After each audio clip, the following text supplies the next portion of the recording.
Rubella के बारे में कि क्या होता है रूबेला। अगर मैं बात करूं कि ये रूबेला नाम की बीमारी होती है, इसी बीमारी का दूसरा नाम होता है, इसी को बोला जाता है जर्मन मीजल्स। इसी को क्या बोलते हैं, जर्मन मीजल्स बोला जाता है, जर्मन मीजल्स। और इसी को बोला जाता है थर्ड डे मीजल्स। इसी को क्या बोला जाता है, थर्ड डे मीजल्स के नाम से बताया जाता है। नेक्स्ट अगर बात करने की कोशिश करूं ये कैसा होता है, तो ध्यान रखिएगा एक प्रकार की वायरल डिजीज है जिसका नाम है रूबेला टोगो वायरस। ये कैसा होता है, तो ध्यान रखिएगा ये बीमारी देखने को मिलती है किससे, रूबेला टोगो वायरस से। किससे होती है, टोगो वायरस से देखने को मिलती है। अगर बात करते हैं ये बीमारी मोस्ट कॉमन किस में देखने को मिलती है, आपकी टोन में एक जोश आता है, डेफिनेटली आएगा बेटा जोश। ध्यान रखिएगा अगर अपन बात करने की कोशिश करें, ये रूबेला नाम की बीमारी एक वायरल डिजीज है, लेकिन ये मोस्ट कॉमनली किसको अफेक्ट करती है, तो प्रेग्नेंट वुमन को या रिप्रोडक्टिव एज गर्ल को। ध्यान रखिएगा ये मोस्ट कॉमन किसको अफेक्ट करती है, ध्यान रखिएगा मोस्ट कॉमन अफेक्ट करती है जिसका नाम है रिप्रोडक्टिव। अरे किसको करती है, तो ध्यान रखिएगा रिप्रोडक्टिव एज ग्रुप को अफेक्ट करती है। ध्यान रखिएगा किसको अफेक्ट करती है, तो रिप्रोडक्टिव एज ग्रुप को अफेक्ट करती है। सर रूबेला नाम की बीमारी कैसे होती है, तो आपका जवाब आएगा सर रूबेला नाम की बीमारी बेटा ड्रॉपलेट ट्रांसमिशन होती है। अरे रूबेला कैसा देखने को मिलता है, तो ड्रॉपलेट ट्रांसमिशन से देखने को मिलता है। अब बात करते हैं कि रूबेला सबसे घातक कब होता है, अगर किसी भी फीमेल को फर्स्ट ट्राइमेस्टर में, ध्यान रखिएगा रिस्क ज्यादा है अगर फीमेल को फर्स्ट ट्राइमेस्टर में रूबेला का इन्फेक्शन मिल जाता है।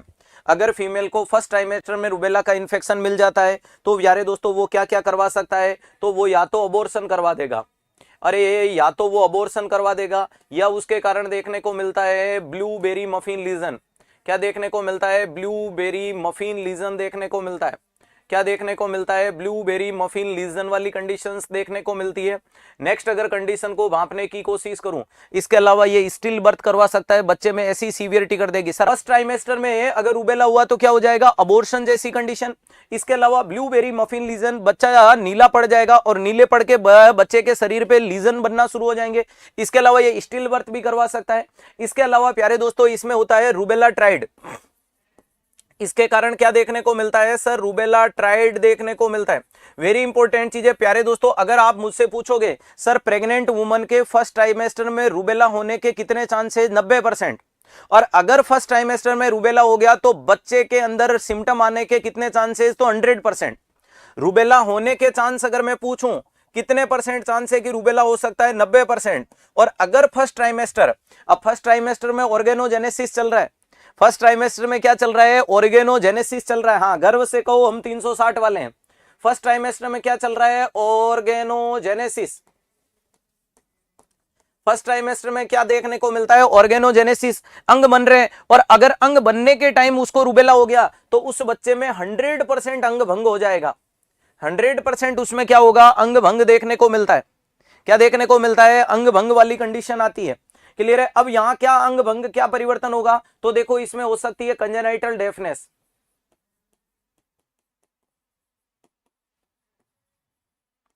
Congenital deafness. दूसरे नंबर पे क्या देखने को मिलता है, तो ध्यान रखिएगा कंजेनाइटल।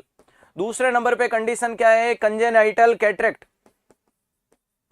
Congenital cataract. और तीसरे नंबर में आता है कंजेनाइटल हार्ट डिफेक्ट। और हार्ट डिफेक्ट में यहां मोस्ट कॉमन कौन सा होता है, पीडीए। मेरी बात ढंग से सुनना, रूबेला के मरीज में most common congenital heart defect patent ductus arteriosus. और दुनिया में most common congenital heart defect कौन सा है, तो VSD, ventricular septal defect. Very important चीज है, नॉर्मल बच्चे में पूछे तो वीएसडी, लेकिन स्पेशल पूछे कि इसमें बताओ तो पीडीए। ये तीन चीजों का पाया जाना रूबेला ट्राइड या कंजेनाइटल रूबेला ट्राइड बोलते हैं। कंजेनाइटल डेफनेस, बच्चे जन्म पे बहरापन होगा। बहरापन क्यों हो रहा है, क्योंकि उसमें प्यारे दोस्तों 8th क्रेनियल नर्व, अंदर कोक्लिया वेस्टिबल डैमेज हो रहे हैं। होगा या नहीं होगा, होगा। कंजेनाइटल कैटरेक्ट, इसमें क्या करोगे प्यारे दोस्तों, कंजेनाइटल कैटरेक्ट देखने को मिलेगा, जन्मजात मोतियाबिंद है। क्लियर है। इसके अलावा पेटेंट डक्टस आर्टेरियोसस, सुनने के लिए बहरापन चेक करेंगे। क्या टेस्ट करेंगे, बहरा टेस्ट किया जाता है। हाँ बहरा बहरा बहरा टेस्ट करते हैं। That's clear. ये वाली चीजें सर रूबेला के लिए अगर मैं कुछ एडवाइस बात करूं कि रूबेला की वैक्सीन प्रेगनेंसी में देनी है, नहीं, कॉन्ट्रा इंडिकेट है। ध्यान रखिएगा अगर आपसे पूछे कि रूबेला की वैक्सीन, रूबेला की वैक्सीन प्रेग्नेंट वुमन में क्या है, तो ध्यान रखिएगा कॉन्ट्रा इंडिकेट है। Contra indicated in pregnancy. अरे ये क्या देखने को मिलता है, कॉन्ट्रा इंडिकेटेड इन प्रेगनेंसी देखने को मिलती है।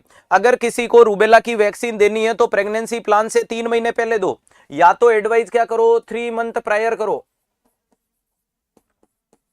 अगर कोई फीमेल बोले मुझे रूबेला की वैक्सीन लेनी है, कब लूं, 3 महीने पहले, लेकिन 1 महीने के अंदर अंदर तो बिल्कुल नहीं लेनी है। ऐसा नहीं कि प्यारे दोस्तों आज वैक्सीन लगाई कल कंसीव हो गया तो मामला गंभीर है, तो मामला गंभीर है। इस चीज पे ध्यान रखिएगा, not with in 1 month, 1 month का गैप तो बिल्कुल मेंटेन करना है। बाकी बेस्ट समय है 3 महीने पहले, और या फिर कब एडवाइस करो, आफ्टर डिलीवरी। अरे आफ्टर बर्थ बोल दो कोई दिक्कत नहीं, या बच्चे के जन्म के बाद रूबेला लगाओ, लेकिन इसके बीच में बिल्कुल नहीं लगानी किसी भी कीमत में। तो अगर सर प्रेगनेंसी में रूबेला हो जाए तो क्या करें, इम्यूनोग्लोबुलिन्स दे दो। अगर प्रेगनेंसी में रूबेला हो जाए तो आप उसको क्या दे सकते हो, इम्यूनोग्लोबुलिन, इम्यूनोग्लोबुलिन्स देंगे।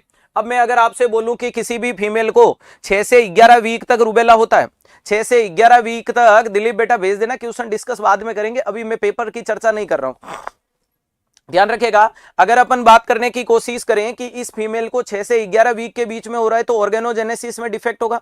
वहीं पे अगर सेकंड ट्राइमेस्टर में होता है तो कम, और थर्ड ट्राइमेस्टर में कोई इतना बड़ा नुकसानदायक वाली कंडीशन डेवलप नहीं होती है, यानी धीरे धीरे रिस्क कम हो जाएगी। शुरू में ऑर्गेनोजेनेसिस अफेक्ट होगा, ऑर्गेनोजेनेसिस के बाद ऑर्गेनिक फंक्शन अफेक्ट होंगे, यानी फिजियोलॉजिकल चेंजेज आएगा, फंक्शन गड़बड़ा सकता है, अंग जो बन गया उसका अंग भंग कुछ नहीं कर सकता है। तो हाईएस्ट रिस्क कब होती है, फर्स्ट वाले में देखने को मिलता है। क्लियर है, ध्यान रखिएगा, वेरी इंपॉर्टेंट चीज है।